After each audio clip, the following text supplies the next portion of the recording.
अच्छा, कामयाबी और ताकत को हम असल में नापते कैसे हैं? आज हम एक ऐसे खुतबे का तज्जिया कर रहे हैं जो इस सवाल को एक बिल्कुल ही अलग एंगल से देखता है। ये हमें बताता है कि हकीकी मजबूती का ताल्लुक लोगों की तादाद से नहीं बल्कि हमारे अकीदे की पुख्तगी से है। तो आइए जरा गहराई में उतरते हैं और देखते हैं कि ये क्या है।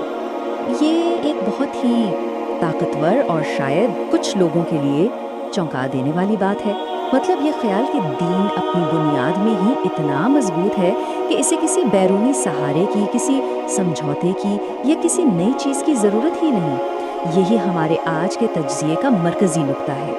तो फिर मसला शुरू कहाँ से होता है?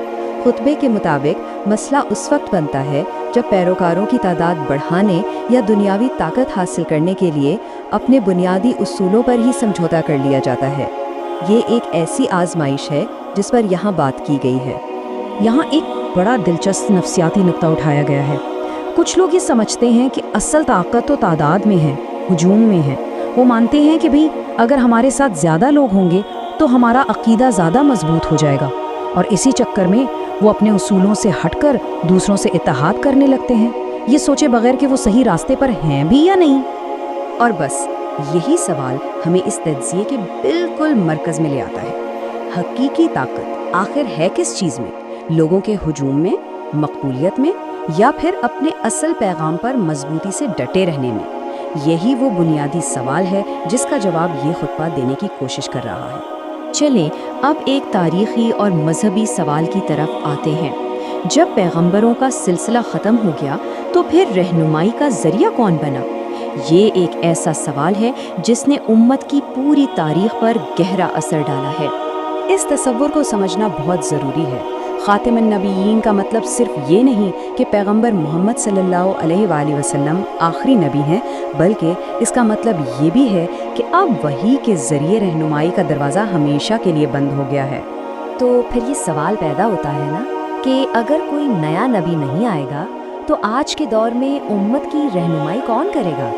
हमारे रूहानी, सियासी और समाजी मामलात में क़यादत आखिर किसके हाथ में है? और यहाँ हमें इसका जवाब मिलता है एक मशहूर हदीस की सूरत में। अल उलमा वरसतुल अंबिया, यानी उलमा ही अंबिया के वारिस हैं।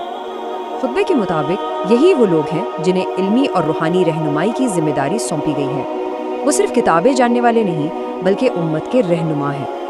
अब हम इस वजाहत की बुनियादी दलील की तरफ आते हैं। यहाँ दो बिल्कुल मुख्तलिफ दुनियाओं का तसादुम है। एक तरफ दुनियावी कामयाबी के पैमाने हैं, दौलत, शोहरत, तादाद, और दूसरी तरफ हैं ईमान पर मबनी उसूल, जहाँ ताकत का मेयार ही कुछ और है। ये स्लाइड इस टकराव को बेहतरीन तरीके से दिखाती है।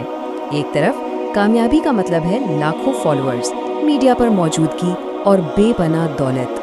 दूसरी तरफ हकीकी ताकत पैगंबर की पैरवी में है, अकीदे पर साबित कदम रहने में है और अल्लाह की मदद में छुपी हुई है। तो इसीलिए यहाँ एक साफ साफ इंतबाह है। सिर्फ मकबूलियत या बड़े बड़े नामों से मुतासिर नहीं होना। असल ताकत का समंदर तो अपने उसूलों पर डटे रहने में है, चाहे इंसान अकेला ही क्यों ना हो।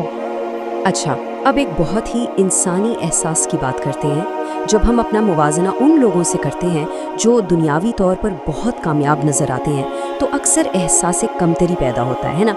ये खुतबा इस नफ्सियाती मसले को बराह रास्त मुखातिब करता है।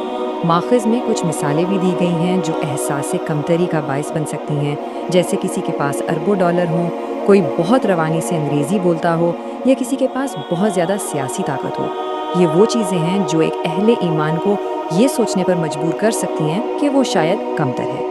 लेकिन पिछली स्लाइड पर बयान किए गए एहसास से कमतरी के जवाब में ये कौल पेश किया गया है। इमाम शाफी का ये कौल तो कदर और मर्तबे की पूरी तारीफ ही बदल देता है। ये कह रहा है कि असल इज्जत और मर्तबा तो अहले इल्म का है, क्योंकि उनके ज़रिए ही पैगंबर की विरासत जिंदा है। और यही इस खुतबे का निचोड़ है। किसी के सीने में जो इल्म है यानी अंबिया की विरासत, वो दुनिया की तमाम दौलत और महारत से बड़ा ख़जाना है। ये वो चीज़ है जिस पर फ़ख्र किया जाना चाहिए, ना कि एहसास कमतरी। तो फिर सवाल ये है कि हकीकी कामयाबी और तब्दीली आती कैसे है? आइए देखते हैं कि माखिज़ इस बारे में क्या कहता है। ये उसूल एक बार फिर दोहराया गया है कि कामयाबी मादी वसाइल पर मुनहसर नहीं है। फ़तह अल्लाह के हाथ में है اور وہ تعداد یا دولت کا محتاج نہیں۔ تاریخ اس بات کی گواہ ہے۔ اس نقطے کو واضح کرنے کے لیے خطبہ اصحاب الاخدود کا قصہ بیان کرتا ہے۔ ایک نوجوان لڑکا جو اپنے ایمان پر اتنا مضبوط تھا کہ ایک ظالم بادشاہ بھی اسے جھکا نہیں سکا۔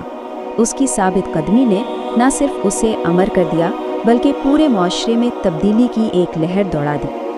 اور ہم اس وضاحت کو اسی ایک سوال پر ختم کرتے ہیں جو ہمیں سوچنے پر مجبور کرتا ہے، ایک فرد کی ثابت قدمی آخر کیا کچھ بدل سکتی ہے؟ یہ سوال اس خطبے کے پورے پیغام کا خلاصہ ہے اور ہمیں یہ یاد دلاتا ہے کہ حقیقی طاقت اندر سے آتی ہے، باہر سے نہیں۔